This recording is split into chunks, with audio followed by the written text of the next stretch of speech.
Ask the Experts platform is a monthly segment that offers an opportunity for Namibian journalists to engage noted experts in one-on-one discussions on the COVID-19 pandemic.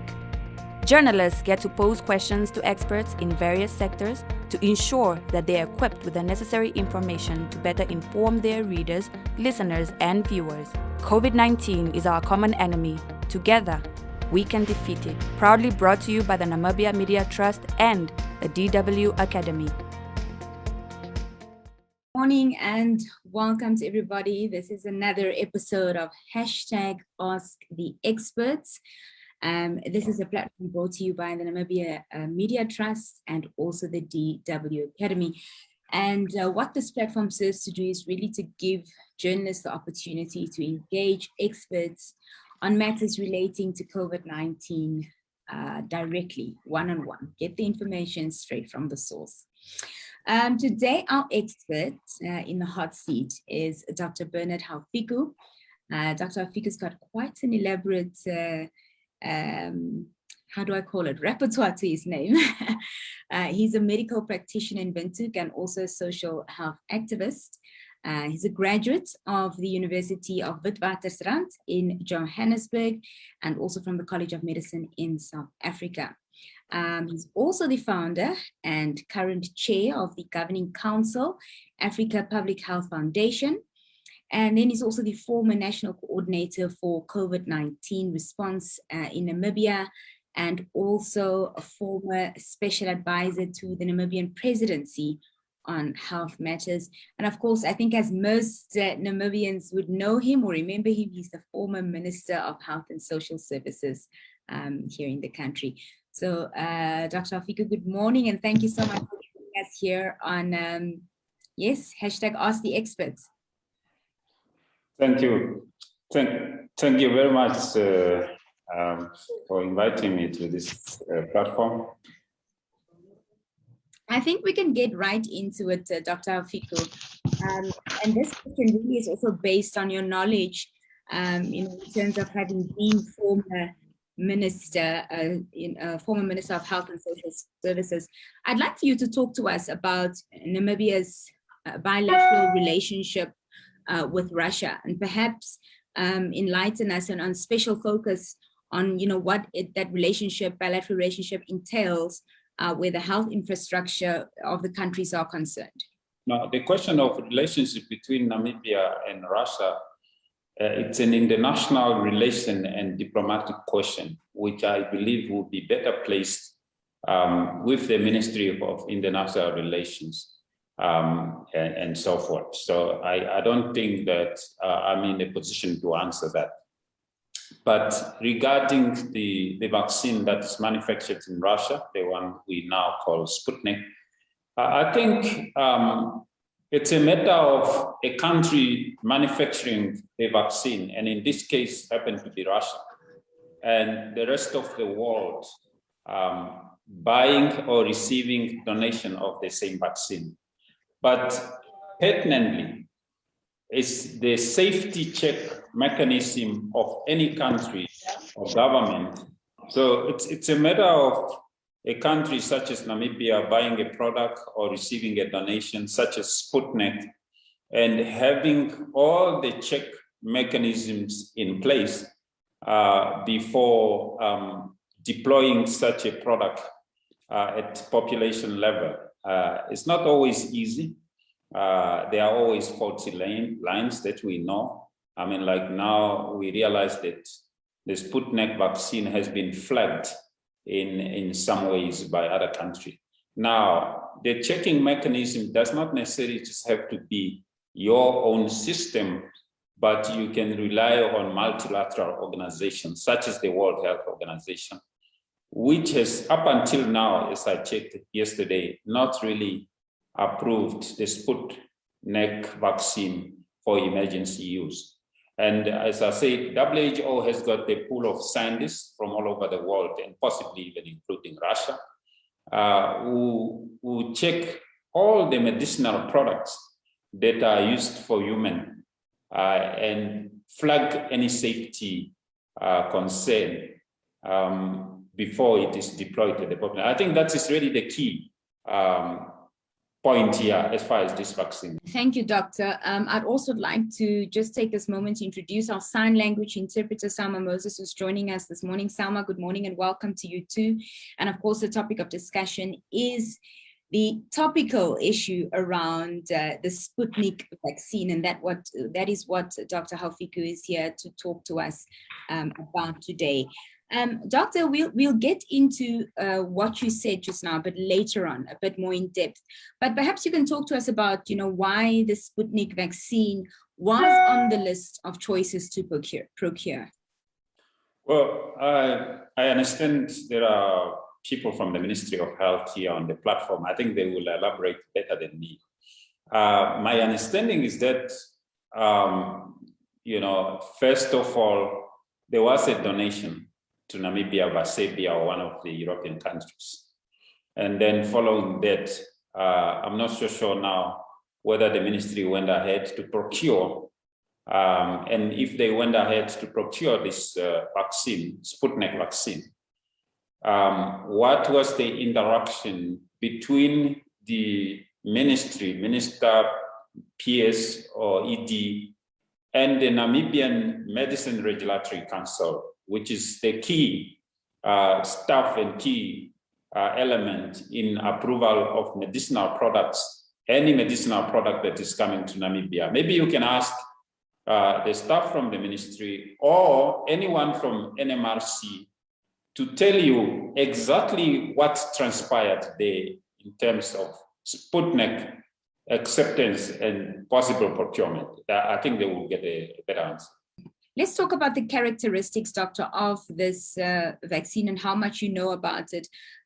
Also the efficacy percentage of the Sputnik vaccine. Well, it's a vector vaccine.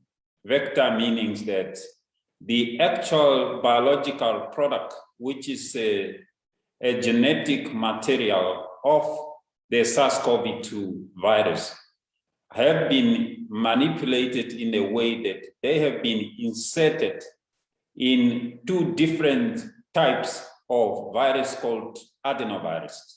Now, adenoviruses are very common in human. They normally cause upper respiratory tract infection. They give you flu, and some of them have been identified in animals such as chimpanzee.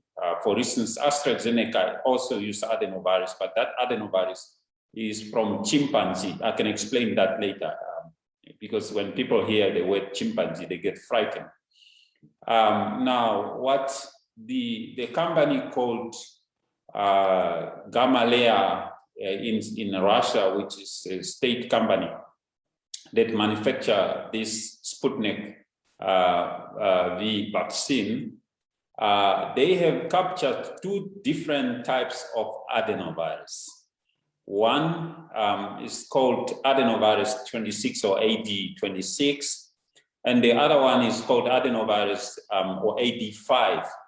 Now, if you get the Sputnik vaccine, the first dose you get the adenovirus type 26, and then the second dose will be the adenovirus type 5.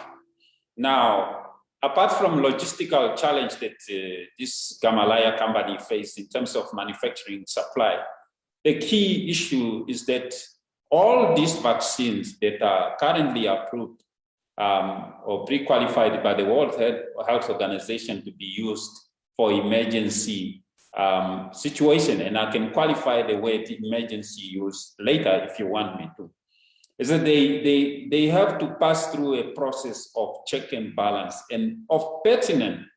The most important of that check is the safety of the product. Now, WHO has put on hold the Sputnik because of safety concern, because the second component of the vaccine, the AD5, has been studied before. In fact, people 13 years ago wanted to make a vaccine against HIV and using adenovirus type 4 as a carrier, because the adenovirus is well known. In fact, many of the vaccines that we are using currently are based on this technology. Even rabies vaccine, many other vaccines are using that. Even the BCG that we give to kids to protect them against TB is actually using this type of technology. So it's a very well-known thing. But for some reason, it was observed in 2 different studies that it appears the adenovirus type 5 has got some ability to stimulate what we call latent HIV in a human being. Now, latent means the type of HIV that may be hibernating somewhere in your body tissue. Once exposed to some of these proteins of this adenovirus appear to wake up and multiply. And in that sense, you can then pass on HIV to the next person. That is one flag. The other thing that was flagged by the World Health Organization was the manufacturing standard of the company. And I think they are now busy working on that. So those are the 2 that I can say for now.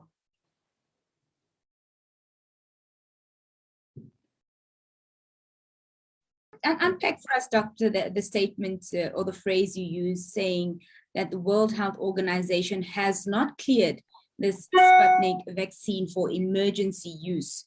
Yes. What does that statement, emergency use, mean? Well, first of all, emergency use means that when you're faced with an epidemic or pandemic such as the one we're having now, the world literally look at what are the products, whether medicine or vaccine or any other intervention that they can use to protect the people, even if you just protect them, or even if your chance of protecting them is just about 50 or 51%. That's what it means. But such products need to be tested and at least pass 3 stages of clinical trial. And the last stage is the 3rd stage clinical trial, where you deploy the product among a substantially large number of people and of different ages and characteristics, and you still gain effectiveness or efficiency of not less than 51%. Then you can deploy such a product, provided that it protects you at least by a factor of 50 or 51%. That's what emergency use means. It does not mean that this product is approved completely, has gone through phase 4, which is now what we are busy with. Phase 4 meaning that we deploy the product, but we're still studying it to understand its long-term effect. That's what emergency use means. So what is the current efficacy rate for the Sputnik vaccine? Well, efficacy, as you know, is the finding of studying or deploying a product in controlled environment, normally randomized controlled trials. Sputnik has done extremely well in that sense. They are over 90%, 91, 92% efficacy.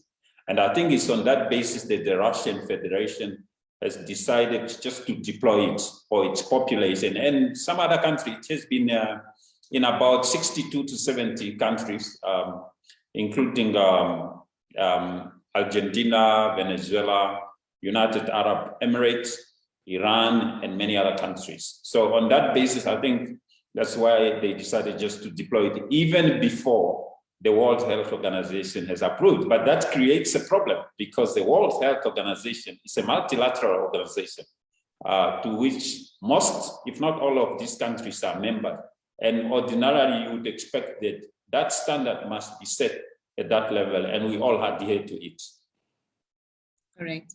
Now, Doctor, we know that the Minister of Health was quoted in a local newspaper saying that the use of the Sputnik vaccine will be discontinued here in Namibia. And that is really the basis of the conversation we're having today to understand the reasons behind this.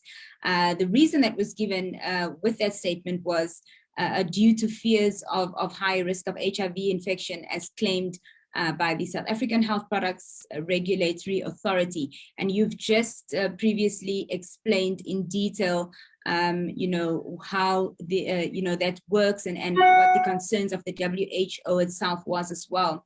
But manufacturers of this vaccine are dismissing these claims. Perhaps you can talk to us, you know, about what the truths are behind these fears. Well, I doubt if one can say this is the truth on a platform such as this one. You know, remember, there's also a bit of geopolitics in these matters. There are others who are protecting their interests as well. That we know very well.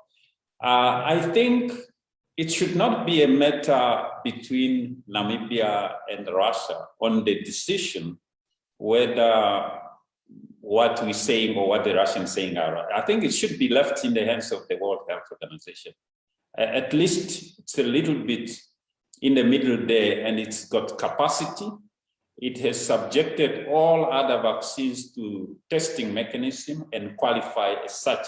I think it's a matter of just subjecting Sputnik to the same standard like all other vaccines that are currently under use. I mean, used under emergency situation. And one obviously, hopefully, will understand and accept that there will be no bias in subjecting the Sputnik to the same mechanism. And I'm quite confident that WHO will get to the bottom of this and qualify Sputnik when all conditions have been met. But as of now, it appears that they have not been met. And that's why it is not approved. That is one thing. The second thing is the flagging of the second components of Sputnik. It's very unfortunate that we don't have local cohorts on medicinal products that we're doing, because it's easy to look at our own population and also understanding that it's only one component of the vaccine that seems to be elevating the risk of HIV activation and ultimate transmission. We could have walked around it, or maybe sort of ring-fencing that. But the first components, it appears. How does one work around, sorry, doctor, how does one work around something like that? No, what I'm saying is that, for instance, in Iran, they have recommended that if you got your first dose of Sputnik, which is the adenovirus 26 vector, which has not been implicated in this flagging by South Africa, you can still use it, but then after that, you can actually use another adenovirus vector component, such as the AstraZeneca or Johnson & Johnson, and leave out that component that had been flagged, but not only leaving it out, but do your own study to understand, because people respond differently from population to population. So that's what I'm referring to, working or ring-fencing one part of the components. Interesting that you mentioned that, doctor, that, you know, individuals who have received their first jab can have a second jab of a different vaccine. Because at the start of COVID-19, when vaccinations became available, one of the things that was said is that this cocktailing, you know, was not recommended. So in other words, is it safe now? Well, there is not yet, we don't have studies yet providing that. It's an empirical intervention. Remember, we are in an emergency situation, and you know, people get concerned when you get one component, when you get your first jab, and then what now? I mean, should I go to the next or not? It sort of create confusion. There could be a need for reassuring the recipient of the vaccine that it's safe to take a second jab from a different vaccine, but it's based on empirical decision. There's no large studies demonstrating that yet. But having said that, my own opinion and outlook, if I can estimate, is that in the long run, we will have to end up with hybrid vaccines, meaning that you may have an mRNA component of that vaccine and a vector, and maybe even an attenuated component of that. I think that's very much in the pipeline of combination component vaccine. I think it's going to come out. Doctor, what do you know on what the status quo currently is with the Sputnik vaccine? Are we going to continue using it? Are we going to get these individuals who have taken the first jab to get the second jab? What is the current status quo? Well, those are the decisions by the authority, especially health authority, but also individual decisions, because it's you as an individual who will get this product. All you need to understand is how things work and make your informed decision. But if I had to grossly express myself, I would say maybe we could wait entirely, not administrating one component or full component of Sputnik for now. But I would qualify this by saying that there is an urgent need that we establish cohorts to find out ourselves and the response in our population of this Sputnik, because it's effective. It has been proven to be efficacious. There's no question about it. 32% of the Russian Federation population have used it. There's no question about that. It's just to validate it in our context and to settle tempers, because people are now very concerned. Some are saying that we are injecting them with HIV, which is not true. We're not injecting anyone with HIV. We're only flagging one component of the Sputnik vaccine. But given the current temperature now in regard to the Sputnik, it probably wouldn't be advisable to continue with any components of Sputnik. We would rather get like the Sinopharm vaccine, which is the closest to natural viruses and has no genetic manipulation.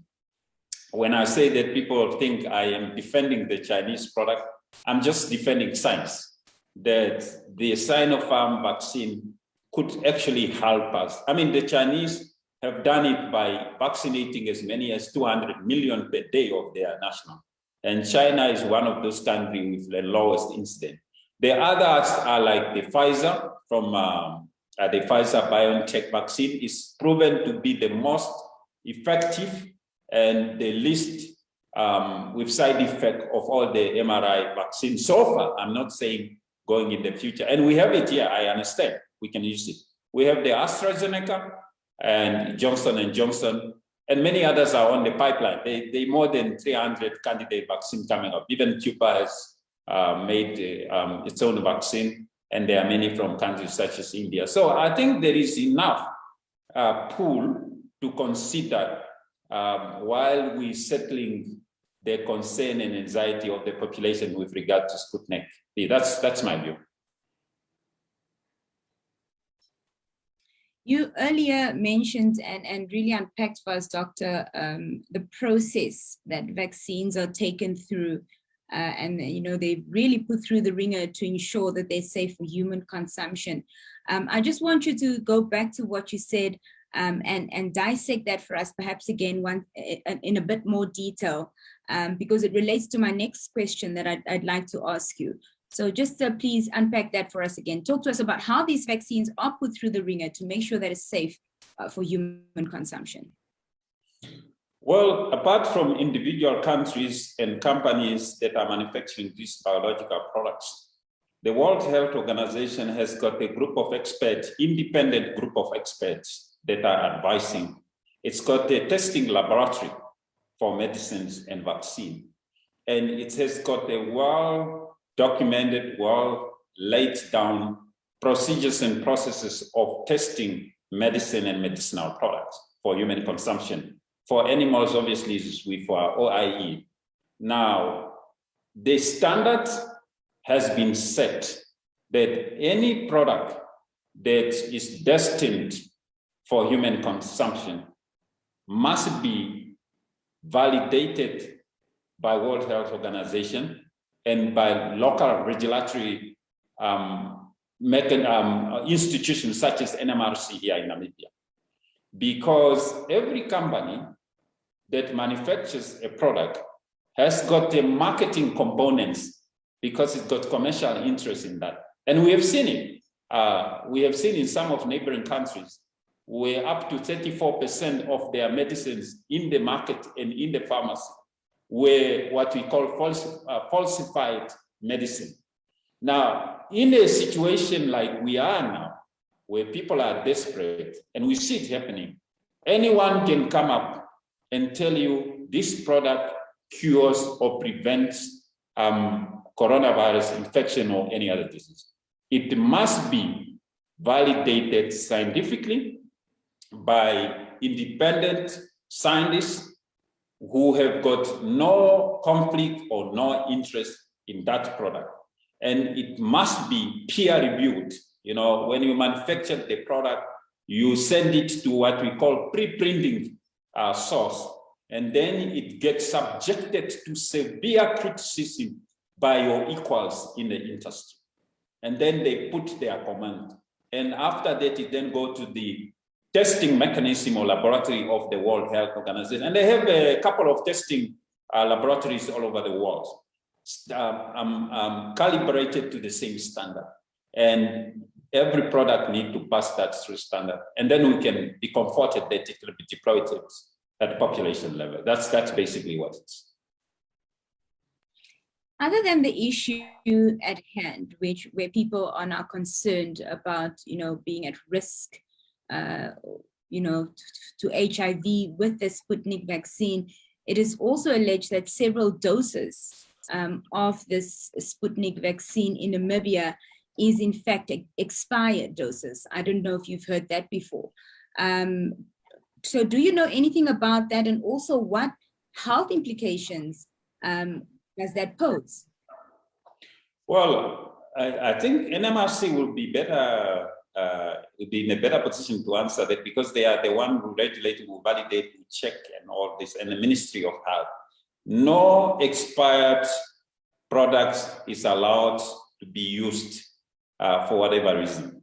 But I also know that, the Sputnik issue has created a conundrum in Namibia, and much of the things that are being posted on social media are not really true. This has become now typical of Namibian, very much in love with propagating whatever is nonsensical up there. So I think the Ministry of Health and the Namibian Medicine Regulatory Council will be able to tell you, but I can already tell you that no one will allow usage of expired medicinal or any other product, even food. I mean, if I go into your shop and I found that this food is expired, you're actually legally liable for that. The law is very, very clear on that. There should be no usage of any expired medicine or medical product. But what are the consequences should these expired doses have been used, doctor? Well, the consequences is that when a medical product or even food has reached its expiry date, it basically loses its chemical integrity, and some of the chemicals, whether preservative or the active ingredient even, or any other component, may actually convert to toxic components in the body. I mean, these are very dangerous chemicals that we're dealing with when we talk about medicine, including vaccine. You cannot really afford to defy any scientific and manufacturing stipulation. You have to adhere to that. And that includes storage at the recommended temperature. So strictly, we have to adhere to that. And we have to have capacity in terms of facility to store the product and dispose them off according to stipulated scientific and manufacturing standards. Doctor, of course, hearing information like this, doesn't instill any confidence in the masses. The ministry has really tried so hard to bargain for that. What damage do you foresee information such as this can do? It's very damaging. First of all, it destroyed the confidence and trust of the public in the product, and also in the health authority and leadership. And that I see that trust sort of dipping. I mean, looking at what we are, I mean, we are barely 10% vaccinated nation. And it's not just because the vaccine was unavailable at some stage. is also the question of trust by the community in what we are telling them. And I also feel that, you know, our information and community education campaign hasn't probably done as well as it should have been. I am not so sure whether we really engage the community at the basic community unit of community leaders, traditional leaders, and every other person or leader who is in contact with community member on a daily basis. And I'm not so sure whether we have matched the flooding of wrong and negative information on our social media platform. They probably had an upper hand, and that's why we are in the situation where we are at the moment. Thank you, Doctor. For any of our participants who would like to pose a question to Dr. Haufiku, please just raise your hand if you'd like to do so, and I will give the floor over to you. Also, this session will be available on the NMT's YouTube page, but I'll give those details once we round off things, which is almost, we're getting to that point. But yeah, so any questions from any of the participants, please do raise your hand if you'd like to just give your 2 cents on the topic, which is about the Sputnik vaccine. We were talking about the truths around the information that has been in the local media concerning the Sputnik vaccine, the way forward, etc. Doctor, I just want to know, you know, in your professional opinion, the Ministry of Health really has had an elaborate campaign to get people to, you know, get these vaccinations. And when something like this happens, you know, one would think that obviously it puts a spanner into the works, and Namibians then become hesitant from scratch to take these vaccinations, because when we did do a little sort of study, when we started talking about the vaccines, when the vaccines arrived in the country around March, a lot of Namibians were against taking the vaccine simply because they didn't understand it. They didn't understand what was in the vaccine. They didn't understand the health implications that may or may not come with it, etc. But what is your sort of message to Namibians on why it's important to get vaccinated so that the country can reach herd immunity, and what herd immunity would mean for Namibia? Well, maybe I can start with herd immunity, which will mean that we basically gain an upper hand as far as the virus is concerned, meaning that the virus have circulated in the community, and the community, because of that and because of vaccination, the larger portion of the community, the larger percentage or proportion of the community member have built up immunity against the virus. You know, whether now through natural exposure or through vaccine, either way, you will have to reach herd immunity. The only difference is that one is a little bit dangerous because it means a couple of people will die, and that is the natural infection. We can pull all our tools at home and let the virus take its course and natural process. The fact is that a good number of people will die, but the rest of the people will develop antibodies. That will make us reach herd immunity. I mean, we call it a Russian roulette sort of game, where you play it, either you die or survive it. The alternative and the safer way, which is being tried, is to vaccinate people to reduce the chance of not getting infected necessarily, but getting severe illness because of the infection and dying from the virus. You diminish that chance. And that's really the function of the vaccine at the moment, is to protect you against hospitalization, severe illness, ICU, and ultimate death, and especially for those that are vulnerable, you know, people with comorbidity, etc., etc.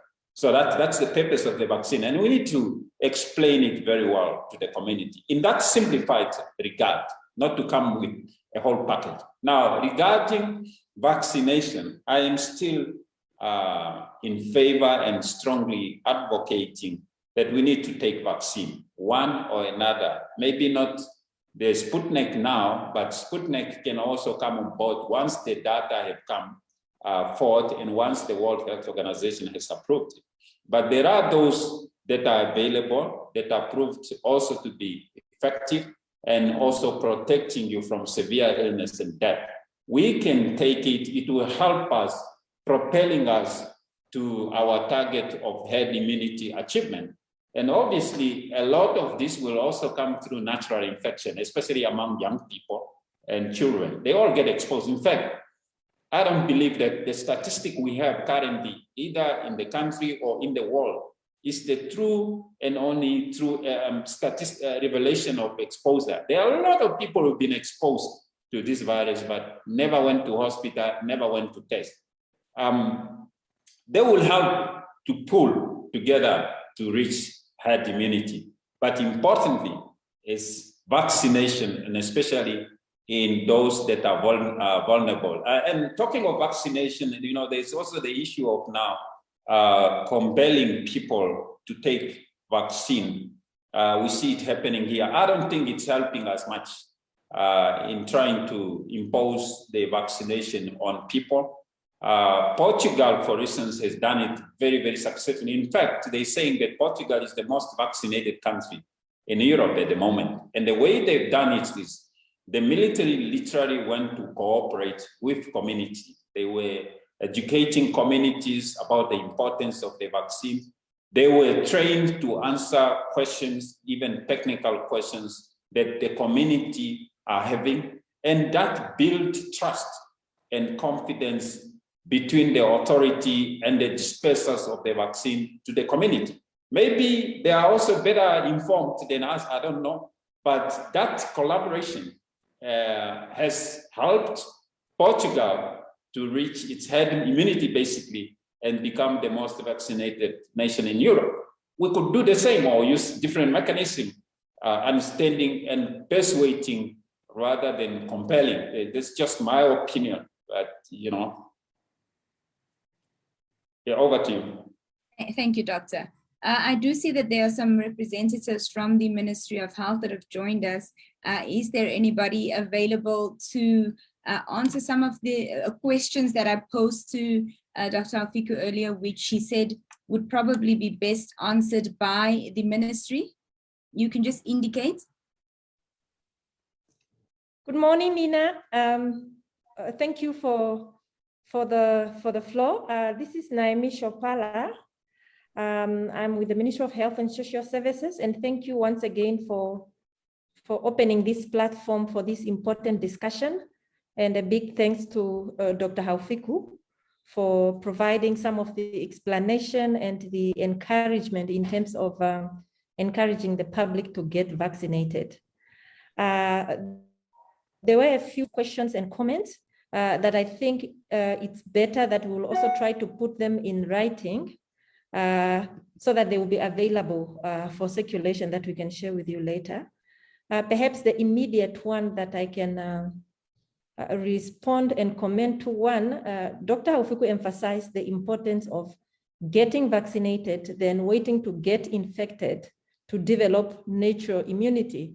As he elaborated, there are chances that one would get severely sick or even die from this virus. Namibia currently, we've been rated as one of the countries with the highest case fatality for COVID. While globally, this case fatality from COVID is at 2.5, Namibia has been at 2.8 during the heatest of the third wave. And it's a place that we don't want to get back. I think that's why we are talking about the vaccination. The second one was a question on Namibia has got Sputnik that has expired. How do we ensure that it's not being used? Yes, we do have a pharmaceutical division that is managing all the vaccine stock. They have principles and procedures and guidelines that are being followed in terms of managing the stock, in terms of receiving, in terms of distribution, but there is also a guideline for the disposal of expired, not only vaccine and other medicinal product. So we are not using the expired Sputnik vaccine. It is being disposed of based on the established guideline. Nina, I think I can end here, but we have taken a note of the questions and comment, and we'll be able to provide some written response and comment to those questions. Amy, thank you so much. I just wanted to ask one more question, which was right in the beginning of the conversation. I don't know if you caught it, about why the Sputnik vaccine was amongst the choices of vaccines to procure for Namibia. Perhaps if you have information on that, you can share it with us. Thank you, Nina. The Ministry of Health gazetted the list of vaccines that are allowed to be imported and used in Namibia. And this was done by a way of a government public notice. Now, the vaccines that were listed in there, some of them are those that have received the WHO emergency use listing, as Dr. Haufiku have already explained this whole process. Some of them are those that have not the WHO emergency use listing yet, but have been approved in countries that have got what we call the stringent regulatory authority. Now, as Dr. Haufiku explained that we don't necessarily test every medicinal properties that is coming in Namibia, we have a guideline of using the report or using products that are approved by countries that we can rely on their stringent regulatory authority. And as Dr. has explained also, this vaccine has been used in the United Arab Emirates and some of the countries in the Middle East, and have shown to have very good efficacy. So that was our departure point.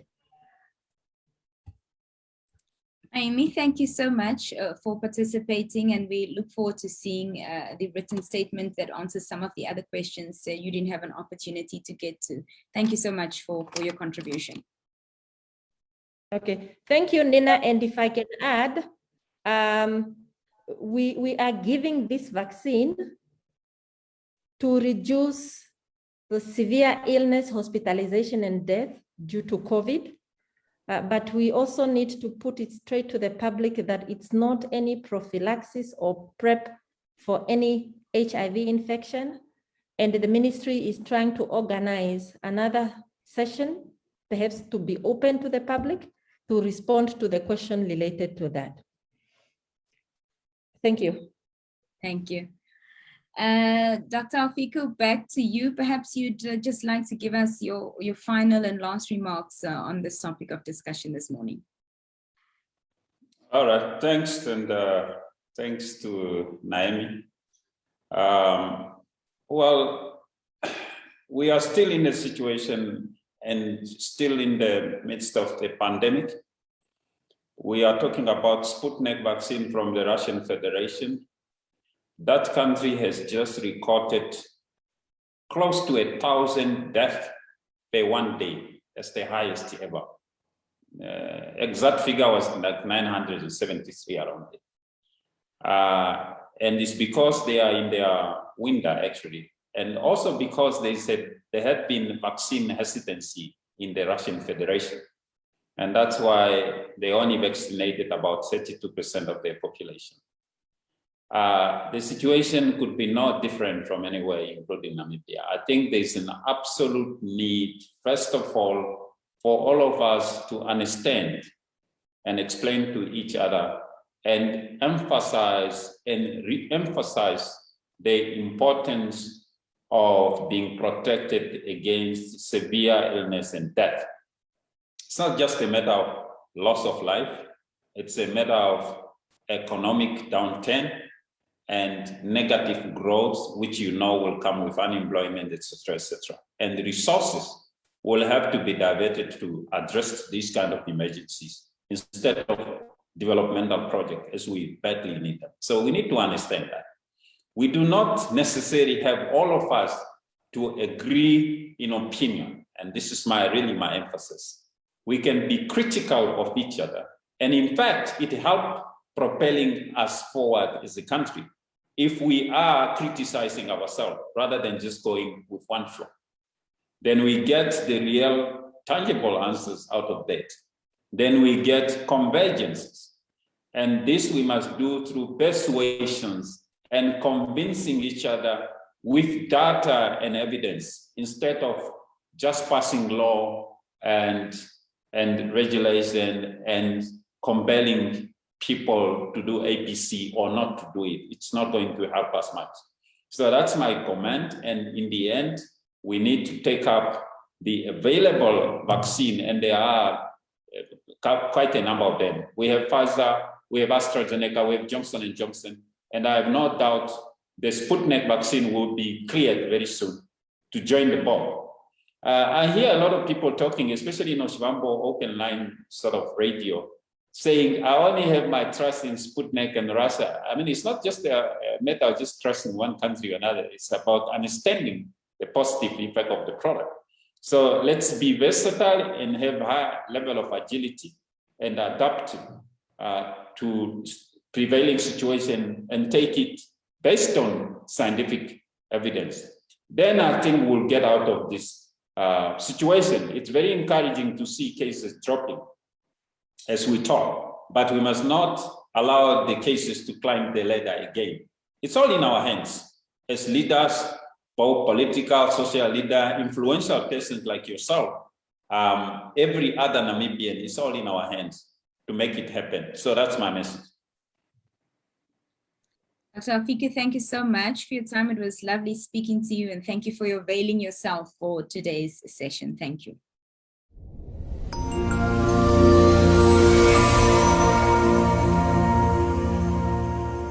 The Ask the Experts platform is a monthly segment that offers an opportunity for Namibian journalists to engage noted experts in one-on-one discussions on the COVID-19 pandemic. Journalists get to pose questions to experts in various sectors to ensure that they are equipped with the necessary information to better inform their readers, listeners, and viewers. COVID-19 is our common enemy. Together, we can defeat it. Proudly brought to you by the Namibia Media Trust and the DW Academy.